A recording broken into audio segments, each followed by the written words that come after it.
آپ ہادیہ ای میگزین مضمون کی آڈیو ریڈ آؤٹ سماعت کر رہے ہیں۔ سامعین السلام علیکم ورحمۃ اللہ وبرکاتہ۔ میں ناظرہ نگرہ ہادیہ کی شمارہ فروری 2026 کے مضمون کی آڈیو پروگرام میں آپ کا استقبال کرتی ہوں۔ آئیے ہم اس کا آغاز ہادیہ کے زمرہ النور سے کرتے ہیں، جس کا عنوان ہے درس قرآن، اور اس کی رائٹر حبیبہ مدنی صالحاتی ہیں۔ اعوذ باللہ من الشیطان الرجیم، بسم اللہ الرحمن الرحیم۔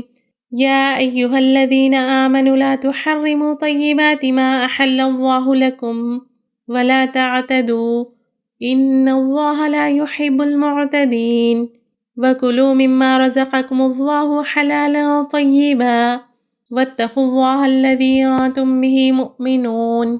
صدق اللہ العظیم۔ سورۃ المائدہ آیت نمبر 87-88۔ ترجمہ: اے ایمان والو، اللہ نے تمہارے لیے جو پاکیزہ چیزیں حلال کی ہیں اسے حرام قرار نہ دو اور حد سے تجاوز نہ کرو۔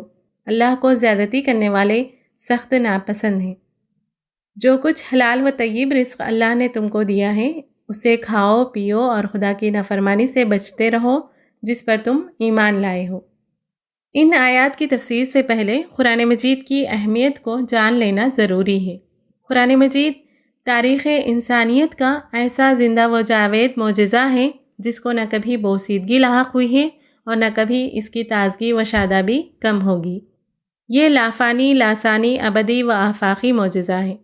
ہمارے آخری نبی اکرم صلی اللہ علیہ وسلم پر نازل شدہ قرآن اللہ کے علم محیط کا ایک ایسا مظہر ہے کہ اس میں علوم و فنون اور معانی کا ایسا وسیع ذخیرہ اپنے اندر سمیٹے ہوئے ہیں کہ آج 14 صدیاں گزر جانے کے بعد بھی اس پر نت نئی تحقیقات ہو رہی ہے، اور خدا کے کلام کی تشریح میں 7 سمندروں کی روشنیاں تو ختم ہو سکتی ہیں لیکن خدا کے کلام کی تشریح مکمل نہیں ہو سکتی۔ قرآن مجید وہ معجزہ ہے جو دنیا و آخرت، روحانیت و مادیت اور مذہب و سیاست میں ایک غیر معمولی توازن قائم کرتا ہے۔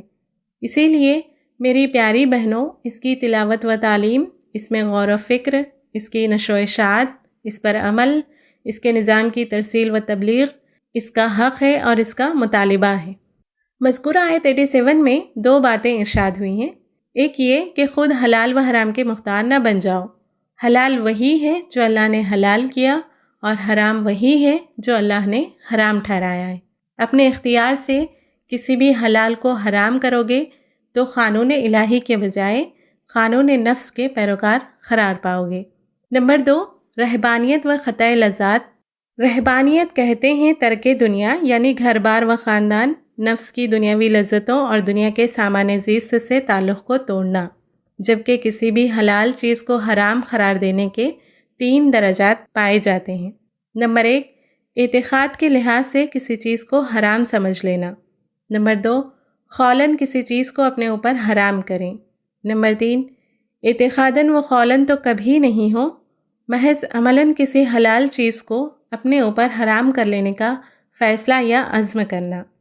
اعتقاد کی پہلی جو صورت ہے، اس میں حرام کی ہوئی چیز کا حلال ہونا قطعی دلائل سے ثابت ہو تو حرام ٹھہرانے والا کافر مانا جائے گا۔ دوسری صورت، قولاً میں اگر قسم کھا کر کسی چیز کو اپنے اوپر حرام کر دے تو اللہ کا حکم یہ ہے کہ بلا ضرورت ایسی قسم کھانا گناہ ہے، اس پر لازم ہے اس قسم کو توڑ دیا جائے اور اس قسم کا کفارہ ادا کر دیا جائے۔ تیسری صورت میں حلال کو حرام ٹھہرانا، اس کو عمل میں لانا گناہ ہے۔ ہاں، اگر کوئی جسمانی یا روحانی بیماری کے سبب کسی خاص چیز کو دائمی طور پر چھوڑ دے تو اس صورت میں کوئی گناہ کی بات نہیں۔ مذہبی ذہنیت کے نیک مزاج لوگوں میں ہمیشہ سے یہ میلان پایا جاتا رہا ہے کہ نفس و جسم کے حقوق ادا کرنے سے روحانی ترقی میں رکاوٹ پیدا ہو جاتی ہے۔ وہ یہ گمان کرتے ہیں کہ ترک دنیا اور ترک لذت بجائے خود ایک نیکی ہے جس کے بغیر خدا کا تقرب حاصل نہیں ہو سکتا۔ یہ آیات ان صحابہ کرام رضوان اللہ علیہم کے بارے میں نازل ہوئی ہے جن کے اندر اس طریقے کی ذہنیت پائی جاتی تھی۔ ایک مرتبہ کی بات ہے کہ کچھ صحابہ کرام ازواج مطہرات کے پاس آپ صلی اللہ علیہ وسلم کی غیر موجودگی میں گئے۔ آپ صلی اللہ علیہ وسلم کے بارے میں دریافت کیا کہ آپ کی عبادت کیسی ہے۔ آپ کے بارے میں جاننے کے بعد ایک صحابی نے عہد کیا کہ وہ ہمیشہ دن میں روزہ رکھے گا۔ دوسرے صحابی نے عہد لیا کہ کبھی بھی رات کو نہ سوؤں گا اور جاگ جاگ کر عبادت کروں گا۔ تیسرے صحابی نے عہد لیا کہ کبھی بھی نکاح نہیں کروں گا۔ جب آپ صلی اللہ علیہ وسلم کو اس بات کا علم ہوا تو آپ نے خطبہ دیا اور فرمایا، مجھے ایسی باتوں کا حکم نہیں دیا گیا ہے، تمہارے نفس کے بھی تم پر حقوق ہیں، روزہ بھی رکھو اور کھاؤ بھی، راتوں کو قیام بھی کرو اور سوؤ بھی۔ مجھے دیکھو، میں سوتا بھی ہوں اور قیام بھی کرتا ہوں، روزہ رکھتا بھی ہوں اور نہیں بھی رکھتا ہوں، بس جو میرے طریقے کو پسند نہیں کرتا وہ مجھ سے نہیں۔ پھر فرمایا، یہ لوگوں کو کیا ہو گیا ہے کہ انہوں نے عورتوں کو، اچھے کھانوں کو اور خوشبو اور نیند کو اور دنیا کی لذتوں کو اپنے اوپر حرام کر لیا ہے۔ اسی سلسلے میں بعض روایات مذکور ہیں۔ ایک صحابی کے متعلق نبی کریم صلی اللہ علیہ وسلم نے سنا کہ وہ ایک مدت سے اپنی بیوی کے پاس نہیں گئے ہیں اور شب و روز میں مشغول رہتے ہیں، تو آپ صلی اللہ علیہ وسلم نے بلا کر حکم دیا کہ ابھی اپنی بیوی کے پاس جاؤ۔ انہوں نے کہا کہ میں روزے سے ہوں۔ آپ صلی اللہ علیہ وسلم نے فرمایا کہ روزہ توڑ دو اور جاؤ۔ حضرت عمر رضی اللہ تعالیٰ عنہ کے زمانے میں بھی ایک خاتون نے شکایت کی کہ میرے شوہر دن بھر روزہ رکھتے ہیں اور رات بھر عبادت کرتے ہیں اور مجھ سے کوئی تعلق نہیں رکھتے۔ حضرت عمر رضی اللہ تعالیٰ عنہ نے مشہور تابعی کعب بن ثور الازدی کو مقدمے کی فیصلے کے لیے مقرر کیا۔ فیصلہ یہ ہوا کہ اس خاتون کے شوہر کو 3 راتوں کے لیے اختیار ہے، جتنی چاہے عبادت کرے، مگر چوتھی رات لازماً ان کی بیوی کا حق ہے۔ ایسی بہت سی آیات قرآن میں موجود ہیں جس میں حلال کو حرام ٹھہرانے سے روکا گیا ہے اور اللہ کی دی ہوئی نعمتوں کے صحیح استعمال کی تعلیم دی گئی ہے۔ لا تعتدوا ان اللہ لا يحب المعتدین، حد سے تجاوز نہ کرو، اللہ کو زیادتی کرنے والے سخت ناپسند ہیں۔ حدود اللہ سے مراد وہ قانونی و اخلاقی حدیں ہیں جنہیں اللہ تعالیٰ نے قرآن و سنت میں مقرر کی ہیں، ان سے آگے بڑھ جانا اور ان میں کمی کرنا ہی تجاوز ہے۔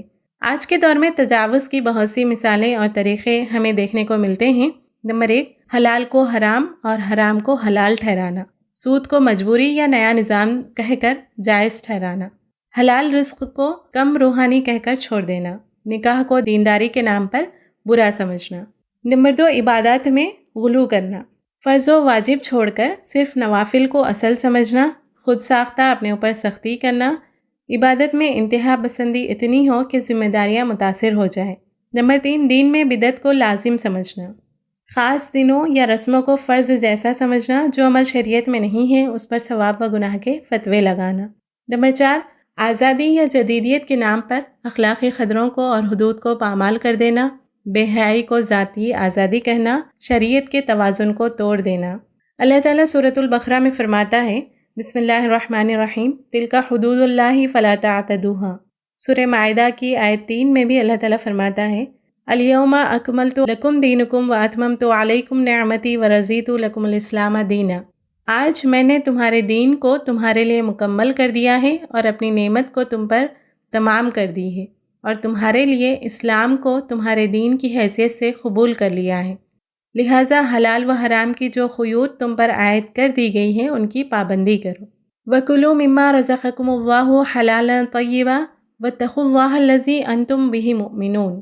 جو کچھ حلال و طیب رزق اللہ نے تم کو دیا ہے اسے کھاؤ پیو اور خدا کی نافرمانی سے بچتے رہو جس پر تم ایمان لائے ہو۔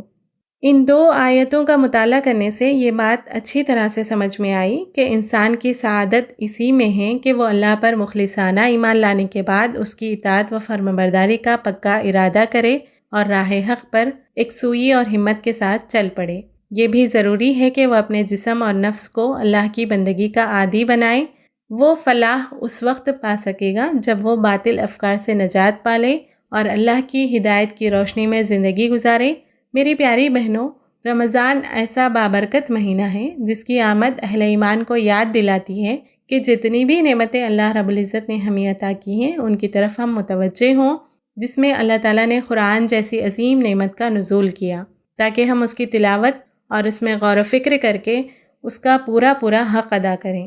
اسی مہینے میں روزے جیسی عبادت کو بھی رکھا جو ہمیں معصیت و نافرمانی سے روکتا ہے۔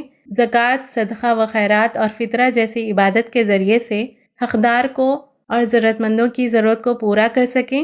رمضان کے مہینے میں نماز کا پورا اہتمام، تراویح اور قیام اللیل جیسی عبادتیں رکھی گئی ہیں جس کے ذریعے سے ہم اللہ رب العزت کا قرب حاصل کر سکیں۔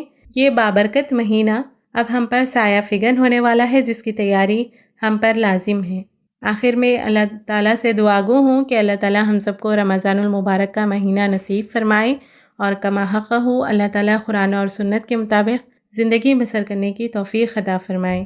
آمین یا رب العالمین۔ ہادیہ مضمون کی آڈیو سماعت کرنے کے لیے شکریہ۔ امید ہے کہ آپ کو پسند آیا ہوگا۔ ہمیں آپ کے مشورے کا انتظار رہے گا۔ اپنا مشورہ، تبصرہ اور مضامین editor@hadia.in پر ارسال کریں، اور ہادیہ ای میگزین کے مضامین کو پڑھنے کے لیے ویب سائٹ www.hadia.in سبسکرائب کریں۔ انشاءاللہ ہم اگلے ہادیہ ای میگزین کے شمارے سے دلچسپ مضامین کی آڈیو لے کر حاضر ہوں گے۔ تب تک کے لیے اجازت، اللہ حافظ۔